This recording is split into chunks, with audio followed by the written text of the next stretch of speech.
نبی کے بیٹے ہیں، نبی کی صاحبزادی کے بیٹے ہیں، نبی کریم کے محبوب ہیں اور اللہ کے محبوب ہیں۔ جو ان کا سچا محب ہے وہ اللہ کا محبوب ہے۔ چند آیتیں چند حدیثیں پیش کر چکا ہوں، انبار ہیں آیات و حدیث کے۔ اب سنیے ذرا اس واقعے کے متعلق میرے نبی کو علم تھا یا نہیں تھا، حضرت علی کو علم تھا یا نہیں تھا۔ اب تو الحمدللہ سینٹ میں بل پاس ہو چکا کہ جو نبی کی گستاخی کرے توہین کرے واجب القتل ہے۔ عمر قید کا کیا مطلب؟ نہیں، واجب القتل ہے، موت اس کی سزا ہے۔ اللہ حضور کی توہین سے بچے۔ اسی ہفتے میں قانون پاس ہو چکا، شریعت عدالت میں پہلے ہو چکا، قرآن حدیث میں پہلے موجود تھا، قرآن حدیث میں یہ قانون پہلے موجود تھا۔ اب حکومت پاکستان کے اعلیٰ ادارے سینٹ کے اجلاس نے طے کر لیا جو نبی کی گستاخی کرے، جو محمد عربی کی بے ادبی کرے، جو رسول اللہ کے کمالات کی نفی کرے، وہ زندہ رہنے کے قابل نہیں، اس کو موت کی گھاٹ اتارے۔ اللہ اس پہ عمل کرنے کی توفیق عطا فرمائے تاکہ میرے نبی کی عزت کے جھنڈے بلند رہیں۔ میرا نبی بے علم نہیں، میرا مصطفیٰ بے علم نہیں، آمنہ کا لال بے علم نہیں، آمنہ کے لال کو اللہ نے علم سے نوازا۔ شعبان میں مدینہ منورہ کے اندر جب امام حسین کی ولادت با سعادت ہوئی، فوراً جبریل علیہ السلام اللہ کے حکم عرض کی، یا رسول اللہ، جس امام حسین کی ولادت کا جشن منایا جا رہا ہے، مدینے میں پیدائش کی خوشی ہو رہی ہے، میں اللہ کی طرف سے بھیجا ہوا جبریل ہوں، تہنیت بھی قبول کرو، تعزیت بھی قبول کرو، مبارکباد بھی قبول کرو اور تعزیت بھی قبول کرو۔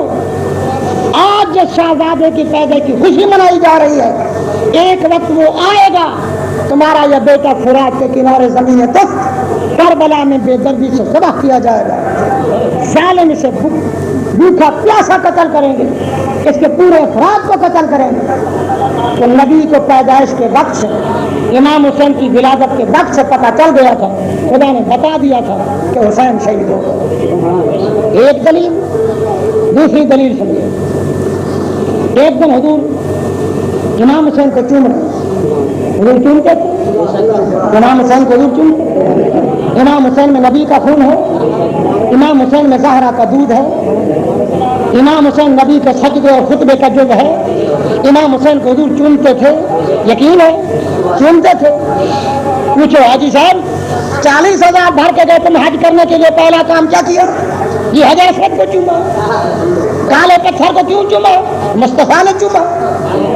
جس پتھر کو نبی نے کم چوما اس کو چومتے ہو، حسین پہ تیر برساتے ہو یا تیر برسانے والوں کی حمایت کرتے ہو؟ خدا سمجھنے کی توفیق عطا۔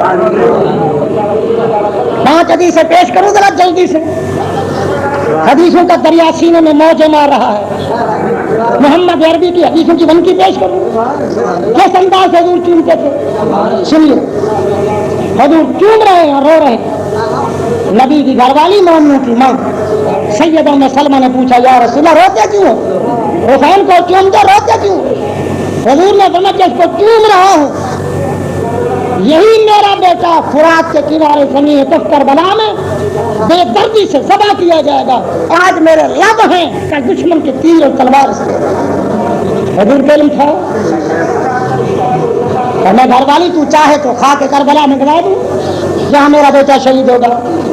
جی یا رسول اللہ منگوا دوں۔ تو میں جبریل کربلا کی خاک لے، کربلا کی خاک لے۔ حضور نے ام سلمہ خاک کو اپنے پاس شیشی میں محفوظ رکھ، جب یہ خاک خون بن جائے سمجھنا میرا حسین شہید۔ جب میرا بیٹا حسین شہید ہوگا تو کربلا کی خاک خون کے آنسو روئے گی۔ نبی کو اتنا علم تھا۔ حضور کی بیویاں تو کئی تھی، کسی اور کو کھا کے کربلا کیوں نہ دی؟ جانتے تھے سب کا وصال ہو جائے گا شہادت حسین تک، اس وقت زندہ ہوگی تو انہیں سلمہ ہوگی، آپ اسے دے جاؤں گے اپنی آنکھوں سے مشاہدہ کر کے۔ بھائیو تم نے جاہل نبی کا کلمہ پڑھا، بے علم نبی کا کلمہ پڑھا دے کہ حالت جو نہیں جانتے تو اسی کا کلمہ پڑھا۔ اللہ نبی کی شان ماننے کی توفیق عطا فرمائے۔ حضور آگے کے حالات واقعات جانتے، یہ چومنے کا ایک انداز، دوسرا انداز چومنے کا پیش کروں۔ حضور چومتے تھے حسین کے جسم کے لب آتے تھے، ہری میں کچھ یا پتیاں آتی تھیں جن سے خدا بولتا ہے۔ حضور جمعہ کا خطبہ دے، توجہ ہے، جمعے کے جو خطبے ہوتے ہیں وہ 2 رکعتوں کے کام مقام، جب جمعے کا خطبہ ہو نفل پڑھنے کی اجازت نہیں، سنت پڑھنے کی اجازت نہیں، بولنے کی اجازت نہیں، نماز کے کچھ احکام لاگو ہوتے ہیں جب جمعے کا خطبہ پڑھا جائے۔ حضور جمعے کا خطبہ دے، مسجد بھی بھری ہوئی، پہلی طرف سے حضور نے دیکھا حسنین کریمین آیا، حضور نے جمعے کا خطبہ چھوڑ دیا، قرآن کہتے ہیں کہ تلاوت چھوڑ، تبلیغ احکام خداوندی کو حضور نے چھوڑ دیا، منبر سے اترے، مجمع کو چیرتے پہلی طرف حسنین کے پاس پہنچے، دونوں شہزادوں کو پیارے نبی نے چوما، چومنے کے بعد دونوں کو کاندھے پہ بٹھا، پھر دونوں کو اٹھا کے منبر پہ، پھر جمعہ کا خطبہ شروع کیا، پھر خطاب شروع کیا، پھر قرآن کہتے ہیں کہ تلاوت شروع کی۔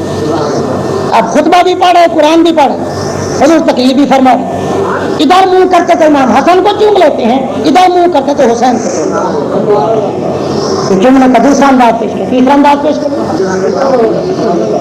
حضور نماز پڑھا رہے تھے صلی اللہ علیہ وسلم، حسین کے رونے کی آواز، علیہ السلام، سید صابر سلام، نبی کے دین کا رکھوالا سلام، باطل کے سامنے ڈٹ جانے والا سلام، حق کا پرچار کرنے والا سلام۔ امام حسین کے رونے کی آواز، چھوٹے بچے تھے، حضور نے نماز مختصر کر سلام پھر کے فوراً اپنی بیٹی زہرا کے گھر گئے۔ حسین کریم چھوٹے بچے تھے، رو رہے، حضور نے اٹھا کے چومنے لگے، بار بار چوما، سینے سے لگایا اور فرمایا بیٹی زہرا میرے حسین کو نہ رلایا کر، یہ روتا ہے میرا دل غمگین ہوتا ہے، مجھے رب کی نماز بھی مختصر کرنی پڑتی ہے، اس کو خوش رکھا۔ کیا مطلب؟ یہ میرے دین کا رکھوالا ہے، یہ مسافر ہے، یہ جلا وطن ہوگا، یہ گرمی میں جائے گا، یہ بڑے صدمات برداشت کرے گا، اس کو بچپن میں خوش رکھ، اس نے بڑے امتحان دے گا۔ یہ چومنے کا تیسرا انداز۔ چوتھا انداز پیش کروں، حضور نے فرمایا اے حسین اپنے ہاتھ میرے دونوں ہاتھوں میں اور اپنے پاؤں میرے پاؤں کے اوپر رکھ، میں تیرا سر چوم دوں، تیری زلفیں چوم دوں۔ پھر دونوں ہاتھوں سے سہارا دے کے اٹھایا، فرمایا اب حسین اپنے پاؤں میری پنجری پہ رکھ، تیرا ماتھا چوم، تیرے ابرو چوم، تیری آنکھیں چوم، تیرا رخ چوم، تیرے لب چوم، تیرے دانت چوم، پھر ہاتھوں کے سارے سے اوپر۔ حسین اپنے قدم میری گھٹنوں پہ رکھ، میں تیری گردن چوم، ظالم تیری گردن کو کاٹیں گے، میں تیری گردن کو، ظالم کا خنجر اور تلواریں چلیں گی، میں تیری گردن کو۔ فرمایا حسین میں سارا دیتا ہوں، اوپر نانے پہ چل، اب اپنے پاؤں میری ران پہ رکھ، میں تیرا سینہ چوم۔ تو حسین اپنے قدم میرے پیٹ پہ رکھ، ہاتھوں کے سارے سے اوپر کرتے جائے اور حسین کرتے جائے۔ فرمایا میں تیری ناف چوم، فرمایا حسین اپنے قدم میرے سینے پہ رکھ، وحی کے گنجینے پہ رکھ، قرآن اترنے والی جگہ پہ رکھ، حریم قدس کا محرم راز میرا دل ہے، رب کی معرفت اس دل میں ہے، اتنا خدا کی پہچان کسی دل کو نصیب نہیں کتنا مصطفیٰ کے دل کو رب کی معرفت نصیب۔ میرے دل پہ اپنے قدم رکھ، مسافر بیٹا، سیاح بیٹا، جلا وطن بیٹا، مسافری میں قتل ہونے والا بیٹا، اپنے پاؤں میرے دل پہ۔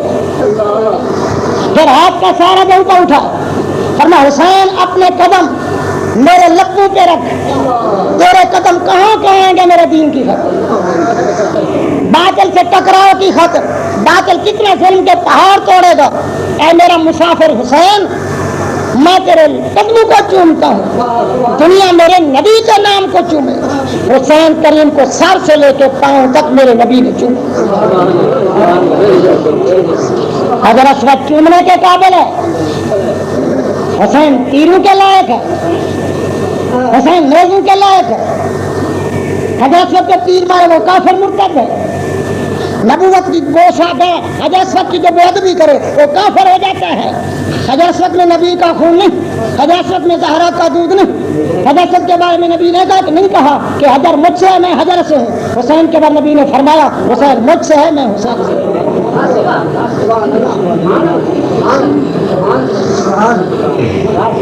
یزیدیوں کو یزید سلامت رہے، ہمیں حسین سلامت. اللہ حسین کے قدموں سے دور نہ کرے. حضور نے فرمایا، پتا تھا نا حضور کو امام حسین کی شہادت، فرات کے کنارے ارد تف میں قتل کیا گیا. حضرت علی کو بھی علم تھا. نبی فرماتا ہے مدینۃ العلم وعلی بابها، میں علم کا شہر ہوں، علی دروازہ ہے. میں مصطفیٰ علم کا شہر ہوں اور علی دروازہ ہے. اب دروازے کو علم تھا یا نہیں تھا؟ یہ امام مکہ کی کتاب میرے پاس موجود ہے، پوری اسلام کی کتابیں میرے پاس، قرآن و حدیث ہو، ہر صدی کے عرب و عجم کی کتابیں میرے پاس موجود ہے. ایسی لائبریری آپ کے جامعہ اسلام لاہور میں نہیں. لاہور کے لوگ بھی یونیورسٹی والے یہاں سے کتابیں فوٹو سٹیٹ کرا کے چھپواتے ہیں. اس کا میں ثبوت کے پیش کر سکتا ہوں. آپ کے شہر احمد پور شرقیہ میں علم کا ذخیرہ ہے اور قرآن حدیث کا سمندر ٹھاٹھے مار.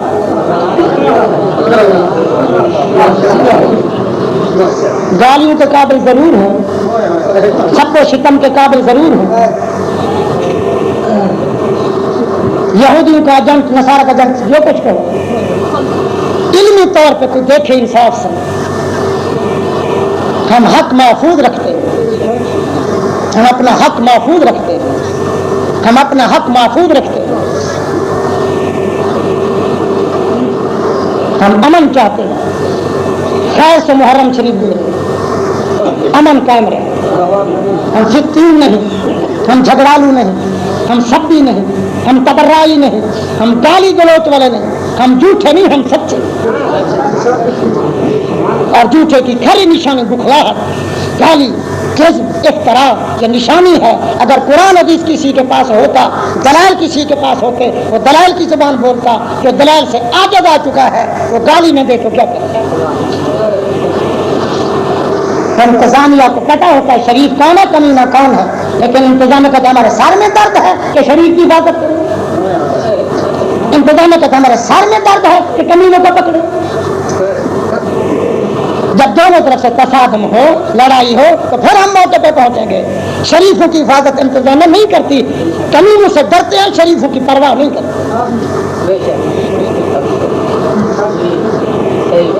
یہاں انصاف نہیں کہ خدا کی بارگاہ میں دیر ہے اندھیر نہیں، انصاف وہاں ہی ہو جائے گا. کہاں گئی یزید کی حکومت، کہاں گیا ابن زیاد کا تخت، کہاں گئی ان کی گورنری. جہاں امام حسین کا سر رکھا تھا ابن زیاد کا سر وہاں نہیں آیا تھا. سنیں گے آپ کہ قاتل حسین کا انجام کیا ہوا. ایک نتنے سے سانپ نکلا تھا، دوسرے نتنے میں داخل ہو جاتا تھا، پھر دوزخ کے سانپ بھی وہاں پہنچ رہے تھے. دنیا کی چند روزہ زندگی ہے، گالی نکالو، فتنہ فساد کرو، لڑائی جھگڑا کرو، قانون کو ہاتھ میں لو، دہشت گردی کرو. خدا کی بارگاہ میں دیر ہے اندھیر نہیں، اس کی لاٹھی بے آواز ہے. اور پوچھا جائے گا کرسی اقتدار پہ بیٹھ کے تم نے انصاف کیا تھا یا ظلم کیا. کرسی ہمیشہ نہیں رہے گی، چند روزہ ہے. اللہ پاکستان کو صحیح سلامت، پاکستان کو دشمنوں سے محفوظ رکھے، اندرونی بینی اعداء سے محفوظ رکھے. یہ امام کعبہ کی کتاب میرے پاس ہے، عربی کہو، فارسی کہو، اردو کہو، اپنی کہو، تمہاری کہو، ہر ایک کی کتابیں دکھا سکتے ہیں. مطالعے کی ضرورت ہے، مطالعے. امام کعبہ کی کتاب. امام حسین چھوٹے تھے، مدینہ منورہ میں. حضرت علی ایک جنگ سے کربلا سے گزرے، غم سے بوجھل ہو گئے مرشد علی جب کربلا سے گزرے. نشان لگا رہے ہیں مناخر حالہم، یہاں ان کے اونٹ بیٹھیں گے کربلا کی زمین پہ، حضرت علی نشان لگا رہے ہیں حضور والا، یہاں ان کے اونٹ بیٹھیں گے، یہاں ان کے خیمے لگیں گے، آونا موت محراب کے دمائے ہیں، یہاں ان کے خون کی ندیاں بہیں گی، ان کی رگیں یہاں کاٹی جائیں گی، اور رو رہے ہیں۔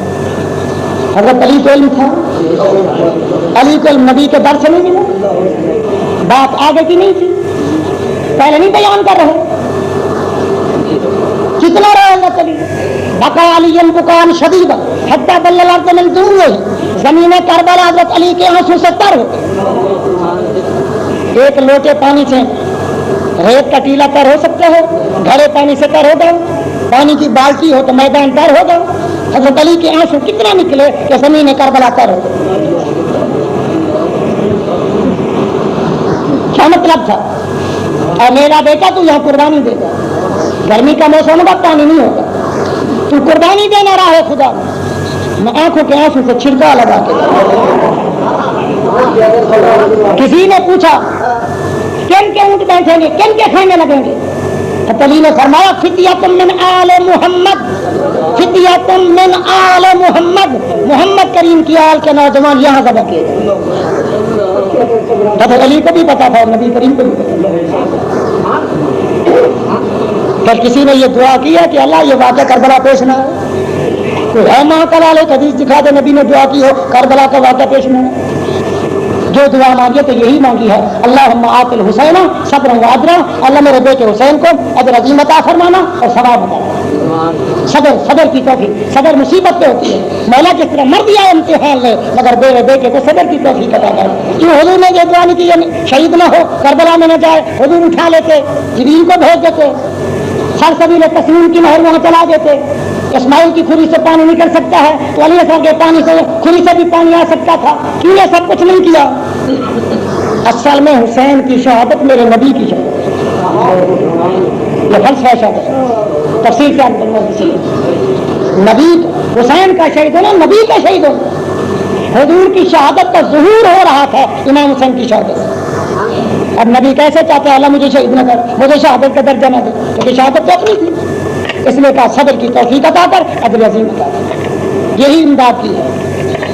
جو باپ اپنے بیٹے کو امتحان میں کامیاب کرائے اس نے مدد کی ہے یا نہیں کی؟ جو باپ اپنے بیٹے کو امتحان میں کامیاب کرائے اس نے مدد کی، تو نبی اور علی نے حسین کی یہ مدد کی ہے، عشق مولا میں فرسٹ ڈویژن پاس کرایا، خشک زبان سے پرچے حل کروائے، خوف کا پرچہ، بھوک کا پرچہ، پیاس کا پرچہ، بالوں کا خسارہ، جانوں کا خسارہ، پھلوں کا خسارہ، جگر کے پھل، علی اصغر، علی اکبر، سب پھل دیے، لیکن سب امتحان حسین نے ایک دن میں دیے۔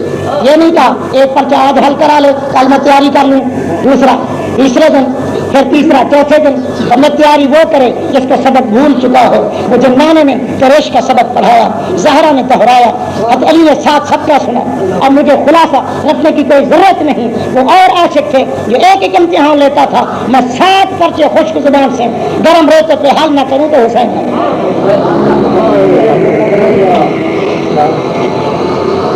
اور ابھی سنیل میں مصطفیٰ کے نبی نے تعوذ باللہ من راس 60 سن 60 ہجری سے پناہ مانگنا، اور یزید تخت پہ کس سن میں بیٹھا؟ سن 60 ہجری میں۔ یزید پلید لئی، جگہ ٹھنڈا ہوا کیا آپ کو اختلاف ہے؟ یزید پلید لئی، آپ کو اختلاف تو نہیں؟ رحمت اللہ تو نہیں کہیں، رضی اللہ تو نہیں کہیں، ضرور تو نہیں پڑھے؟ جو کہتے ہیں ان کو سلامت، جو کہتے ہیں وہ لکھا موجود ہے، دنیا جانتی ہے۔ یزید پلید لئی، رجب سن 60 ہجری میں تخت پہ بیٹھا، اور حضور نے پہلے فرما دیا تعوذ باللہ من راس 60 سن 60 ہجری سے پناہ مانگنا۔ ایسی ظالم حکومت قائم ہوگی کہ عرب کا جزیرہ اس کے ظلم سے ہل جائے، عرب کی دھرتی ہل جائے گی اس کے ظلم سے۔ جب 59 ہجری آئے حضور کے ساتھ ابو ہریرہ مدینہ میں روتے، مولا مجھے سن 60 ہجری نہ دکھانا، مجھے پہلے دنیا سے اٹھا۔ نبی کے صحابی کی دعا قبول ہوئی، وہ 59 ہجری میں فوت ہوئے کیونکہ محرم راز رسالت ہے، ان کو پتا تھا اہل بیت پہ ظلم کرنے والی حکومت سن 60 ہجری میں قائم ہوگی، یہ شادی طے ہو جائے گی۔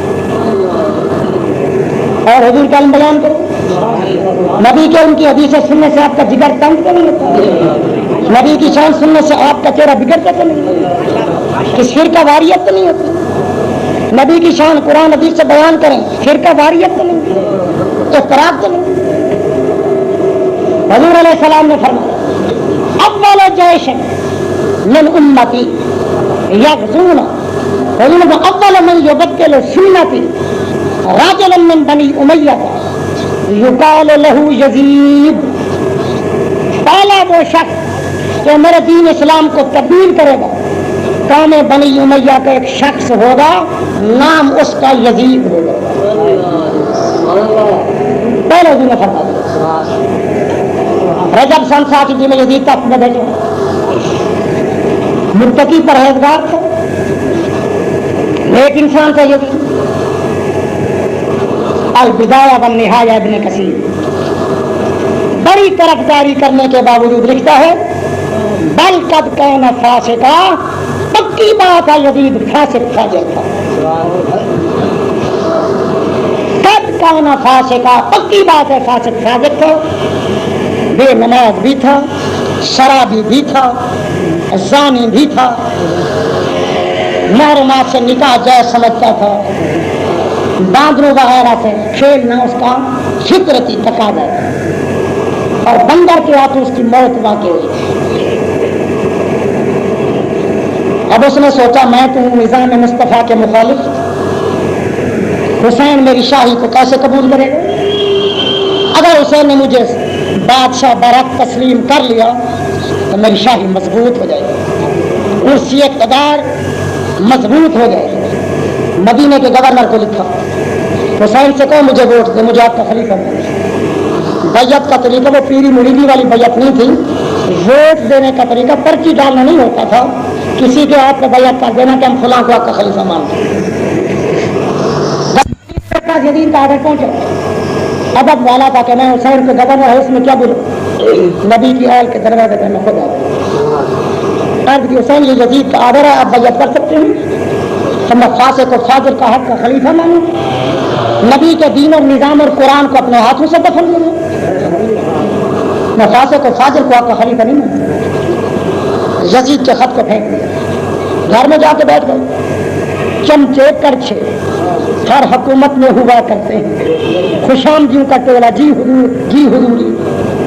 تو یزید مدینہ منورہ سے یزید کے پاس خط لکھا، یہ گورنر ڈھیلا ڈھالا ہے تو زبردست گورنر مقرر کر، حسین نے تیرے خط کو پھینک دیا، وہ تیری بیعت نہیں کرتا، تجھے ووٹ نہیں دیتا، ایسا زبردست حاکم گورنر ہو جو امام حسین کو مجبور کرے تو وہ تجھے بیعت کرے، یہ تیرے حق کا خلیفہ مان۔ اب دوسرا گورنر مقرر ہو گیا سخت کی، حسین یزید کا بادشاہ مانو ورنہ مدینہ چھوڑنا پڑے گا۔ یزید کا امام حسین نے سوچا مدینہ چھوڑنا کوئی قیامت سے کم تو نہیں، 8 9 10 دن کے لیے حاجی مدینے میں آتے ہیں، جب مدینے سے جدا ہوتے ہیں تو آنسو بہتے ہیں کہ پھر کب یہ روزہ نصیب ہو، کب یہ شہر نصیب ہو، بلکہ حلویان وہاں نہیں ہوتے، کبھی مدینے جائیں پھر مدینے سے جدائی دیکھیں کہ کیسے صدمات ہوتے ہیں، جان نکلنے پہ تیار ہو جاتی ہے، اور کئی شاقان مصطفیٰ مر جاتے ہیں مدینہ چھوڑتے ہوئے، قافلہ خالی آ جاتے وہ جان لے لیتے۔